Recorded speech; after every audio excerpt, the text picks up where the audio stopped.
Welcome back, Whalers fam, to another bowling vlog. Tonight is Wednesday Night Mixed, week 4. About a third of the way through the season. It's only going to meet for 12 leagues, so this is the third waypoint of the season. We do look pretty decent in the standings, although after a week 3 performance that saw us lose a bunch of standings points, we got to bounce back a little bit more tonight and get things back on track for this very short season. So with that being said, the Arsenal shows up on the left side. Same rotation of bowling balls I usually see. I don't go as far as the Quantum Evo and Beast, but they're still there just in case I happen to decide to use those in a video. I don't know, I might do a league night with just those two balls and then my spare ball obviously at some point down the line, but we'll see if I decide to do that or not. Probably not though, because I want to keep a higher average, because this also is a higher focus at trying to get a 180 average this summer. So right now we're on it. So our average tonight's exactly 180 as it's dropped a little bit, but if we get going in the right direction tonight, it's going to skyrocket back up. So with the shorter season, if you have a good night, it's going to go up faster. If it's lower, it's going to drop faster. So just got to be cautious of what goes on with that as the season goes on. So yeah, that's another league night. Not really much to say. Kind of toward the back of the house. But the ironic fact is, I've been on this pair of lanes since the recent TGIF Friday video. So we were on this pair in the Monday video also. So this is the third time bowling on this pair of lanes. So let's see if we can one up it tonight and do a overall best performance on this pair. See you guys after game 1.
Alrighty, I'm making it back to you just slightly earlier. We're having a good game so far. Our only mistake came in the second frame where I didn't hook the Rhino good enough into the pocket, and as a result, I had a leave that I could have gotten, but it just didn't play out the way I hoped. But yeah, anyways, we fought through a 10 pin in the last frame, back up again here, leave another 10 pin. So we just got to keep fighting through that. We could still line up for a good score. We just got to focus on some of these spares down the stretch, and just like that, that's another 10 pin spare. 2 for 2 on the evening so far. On to the 10th frame now with Mark. You kind of don't see the pinfall very well, but that's okay. I'm probably going to move the camera just a smidge to the right, but I figured it was close enough. But first strike he'll get. This is a second ball, same result with the empty pin setter in the back. And for the last throw for a count, if only, I think there was a couple spares he had that he just couldn't get at the time, so that's why his score is at a 168. But regardless, very good 10th frame, all three strikes. I'm going to see if I can do it now. First one's gone and in the pocket. We're putting pressure on the other team to do a bit more as well here. Because if we don't strike, then it gets a little tougher. Strike again here, onto that third ball. So I can try to copy Mark. I kind of the way the ball exits onto the lane here didn't hook enough, and I end up getting 6, but that's okay. 196 after game 1 is great. We're 16 pins over average, and more importantly, we are going to have a chance to go on and win here. TJ opens up the 10th frame here with the strike as well, and well, I think the narrative just keeps on going. He's going for a high game in this game, as I keep updating the overlay as we go throw by throw here. But yeah, nonetheless, we do take game 1. Did a solid job blocking it up. And for me, I just got to keep focusing on keeping with it the whole night. So that's kind of the name of the game here. But off to a solid start on this Wednesday. We definitely needed to come back this week versus last week. So yeah, huge help overall. Can't complain. Rhino's doing its job so far. We're lined up with slightly better as the game went on. Could be a little bit better though going forward, but you'll see how that goes in game 2 right now. I will be back after game 2.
Alrighty, getting ready to wind down on game two here in the ninth frame.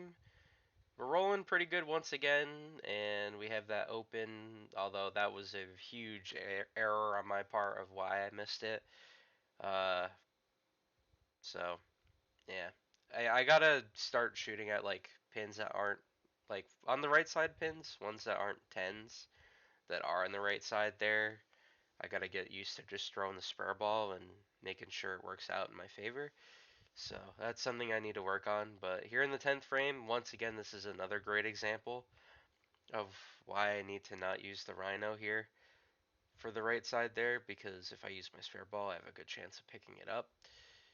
But is what it is. We have to accept it. And either way, this is still above average, but I definitely could have made it to the fill ball on this one with me kind of, I don't know, just they get a little bit clearer or focusing up just a smidge more to make sure I got it, that type of thing. But we have to accept the result. So, scoring wise, right now, things don't look, they look pretty close, but after stats got entered, this game, instead of it being a loss, ended up turning into like a win by like 11 pins or something like that.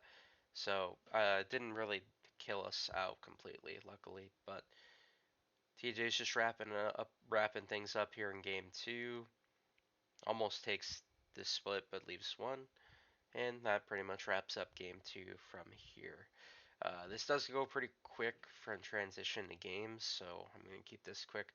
But anyways, if you like the content so far, make sure you like and subscribe. I greatly appreciate it. Helps us continue to grow here on YouTube. Now back to game three, and thank you for watching so far.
Alright, well, right now we are in a pretty close game three once again.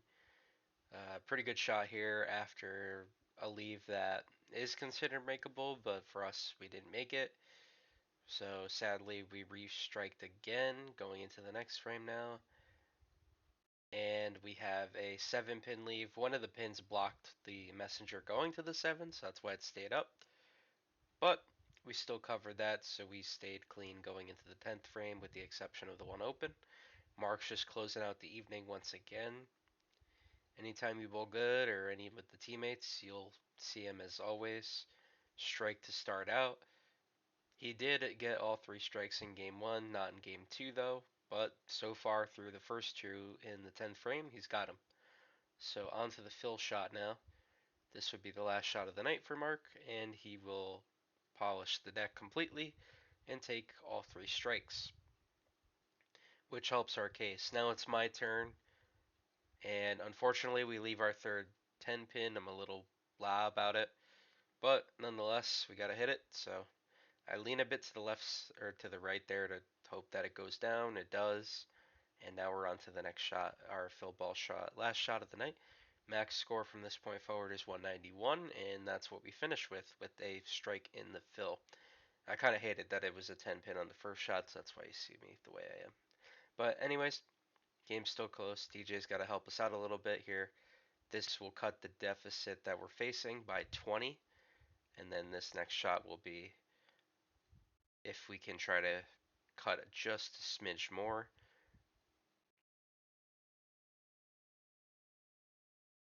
But yeah, even though looking back on this, the what we finished with this evening, it's still really good.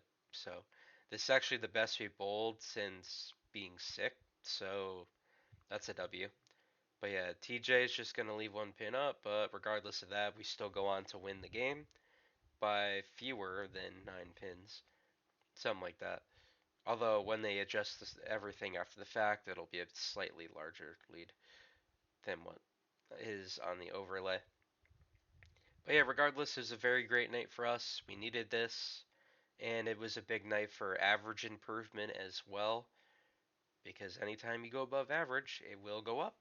So that's what you're going to see in the breakdown right here. And I had a 196, 183, 191. I could have had 3 games of 190 tonight too if I didn't make a mistake in the second game, 10th frame, but it's okay. Anyways, 30 pins over average. Team record improves to 25 and 11, which is now third place at the time I'm recording this. And then obviously there's our team breakdown on the bottom and my game 3 result. I landed the one open, so this was a very good night for me because I didn't really leave much open. This is a evening where we stayed as clean as we could possibly be, and it contributed to a good series for the team. So it's always nice. Also some high games as well. John had a 267 who was playing on the other team, and TJ had a 247 in the first game as well. So had some high games on the pair as well. But to wrap up being on this pair for now, I think we did pretty solid. But I think it was an advantage for me going into the evening, being able to play on the same pair for 2 other league nights prior to this one, so I guess that kind of helps. But then again, take that as you will. If you like the content, make sure you guys tap that like button and subscribe. We're continuing to grow here on the platform. Check out my shorts as well. I post daily on the shorts. They're just little strike shots, or if I find something cool, I put it up on my shorts on YouTube. It's easy to access and find those. Make sure you support them as well if you like my content as well. I will catch you on the next League Night Bowling video, which will be week 5 of TGI Friday Bowling. See you soon.